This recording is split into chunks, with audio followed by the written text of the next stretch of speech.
Desa Gebet merupakan salah satu dari 17 desa di wilayah Kecamatan Dagangan, mempunyai luas wilayah 181,25 hektar.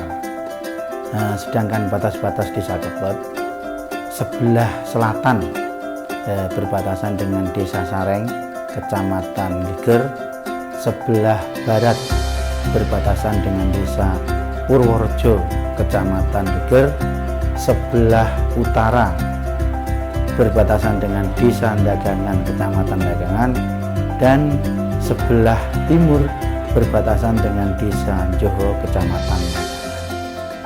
Jumlah penduduk Desa Gebet sebanyak 2.239 jiwa yang terdiri dari 1.114 jiwa laki-laki dan 1.125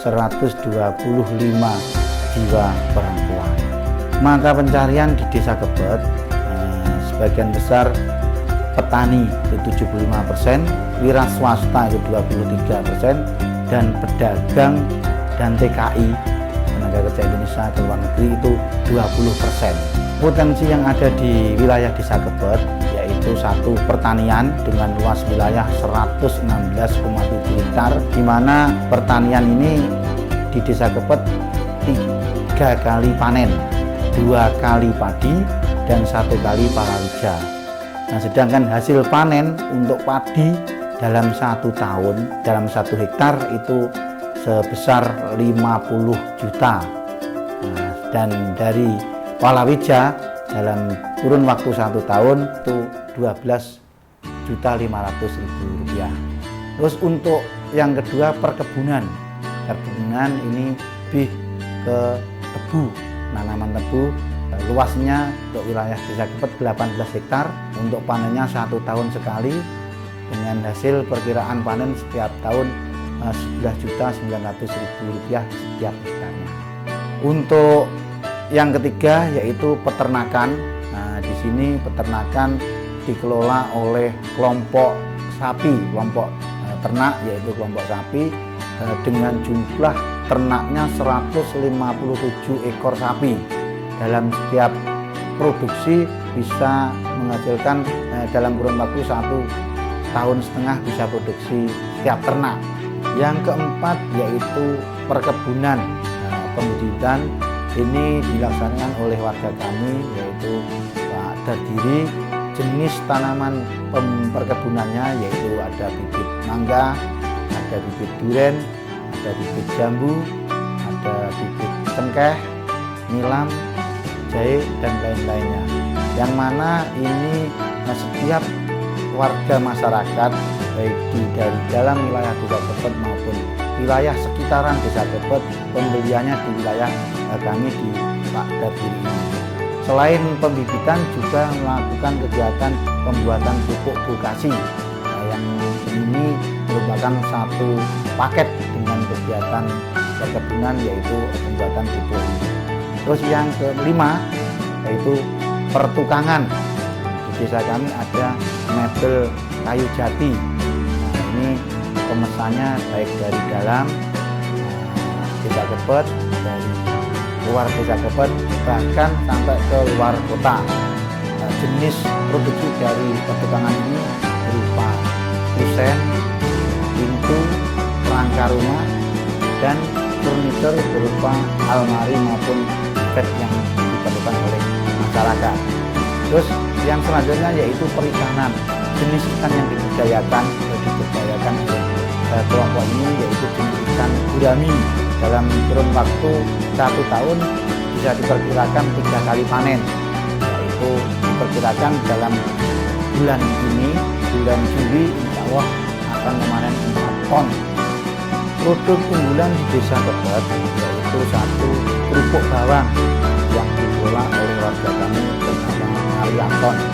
Produknya dilakukan setiap hari.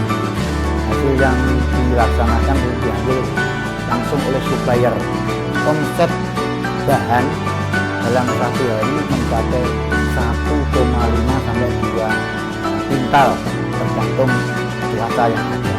Dan yang kedua yaitu jamur tiram. Nah, ini dilakukan oleh warga kami bernama Bapak Suparso. Dalam setiap hari bisa melakukan panen. Masa hidup sebagai sarana jamunya yaitu 4 bulan alatnya itu. Terus hasil panen diambil oleh supplier atau masyarakat setempat. Yang ketiga yaitu telur asin, diproduksi oleh Bapak Gunawan, warga kami. Jumlah bebeknya kurang lebih ada 500 bebek. Setiap hari bisa melakukan produksi dan hasilnya diproduksi sendiri untuk telur asin dan juga disetorkan ke tempat-tempat jamu. Selain itu juga diambil supplier datang ke rumahnya. Terus yang keempat yaitu penjahit, pemiliknya saudari Maisianti. Dalam kurun waktu 1 bulan itu bisa menghasilkan 50-70 potong baju. Produksinya berupa untuk laki-laki maupun perempuan. Sedangkan pelanggannya itu dari wilayah dalam Desa Kebet, luar daerah, kecamatan maupun di wilayah kabupaten. Kegiatan warga di wilayah Desa Kebet yaitu kegiatan pertama, kegiatan rutinan dilakukan setiap malam Jumat, yaitu yasinan rutin dilakukan setiap RT.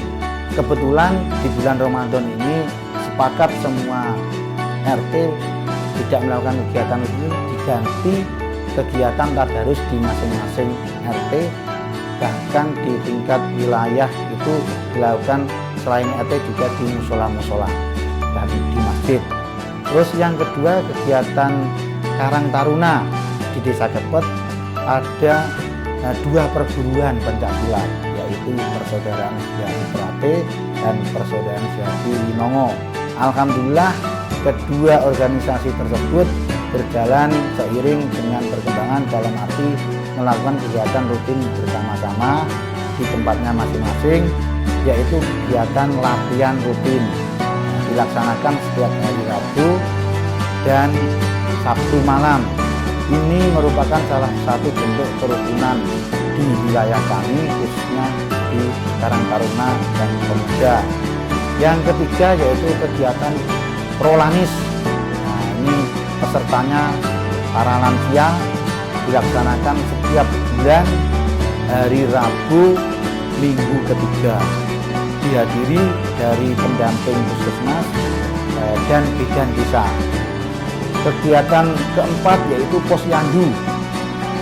Posyandu dilaksanakan di wilayah dusun, yaitu di Dusun Kebet, Dusun Purwojati, dan di Dusun Kayang. Serentak dilaksanakan setiap Selasa minggu pertama. Dihadiri dari bidan desa, ibu tim penggerak PKK, dan kader-kader PKK. Terus yang selanjutnya yaitu keamanan. Kegiatan rutin kami warga masyarakat yaitu melakukan pos kampling di setiap pos kampling yang sudah dibangun oleh desa dalam rangka meningkatkan stabilitas khususnya di Desa Kebet ini. Yang ke-6 yaitu kegiatan keagamaan, yaitu kegiatan dari para santri yaitu hadroh di Desa Kebet di Pondok Pesantren Rodatus Sholihin. Dan alhamdulillah sesuai dengan informasi dan data yang kami terima, hadroh di Pondok Pesantren Rodatus Sholihin ini bisa meraih juara di tingkat kabupaten. Harapan ke depan dan yang harus segera kami laksanakan dan ditindaklanjuti yaitu pertama, meningkatkan pemerintahan desa yang lebih baik. Dalam arti kami berusaha dalam internal pemerintah desa akan meningkatkan sumber daya manusianya, aparatur desanya melalui melakukan diklat, intek, dan juga hal ini tidak lepas dari pihak kecamatan maupun dari Musbika untuk memberikan arahan, binaan, serta ke depan pemerintah desa itu lebih baik dan sekaligus meningkatkan pelayanan publik di masyarakat, salah satunya lewat untuk pemerintahan yang kedua yaitu pembinaan terhadap masyarakat akan tercapai. Dalam hal ini pembinaan yang sudah kami lakukan lewat dana anggaran yang sudah ada di desa ini tidak lepas dari tujuan dan maksud dari pemerintah desa, ini akan tercapai bila mana pembinaan kami laksanakan dari unsur lembaga, unsur pemuda, dan unsur tokoh-tokoh masyarakat di desa tersebut. Yang selanjutnya yaitu pemberdayaan masyarakat meningkat.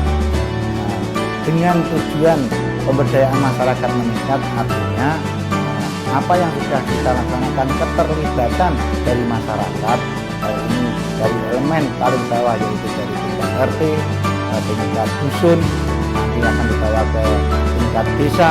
Ini pemberdayaan akan terlihat dengan adanya nanti kita melakukan kegiatan beberapa hal memberdayakan masyarakat. Yang selanjutnya yaitu pembangunan desa tepat pada sasaran. Harapan kami dengan sudah teranggarkan, sudah ada dalam anggaran pendapatan dan belanja desa, apa yang sudah direncanakan dalam pelaksanaan nanti akan tepat sasaran yang kita rencanakan, dan sekaligus pertanggungjawaban nanti sesuai dengan yang sudah kita rencanakan dari awal.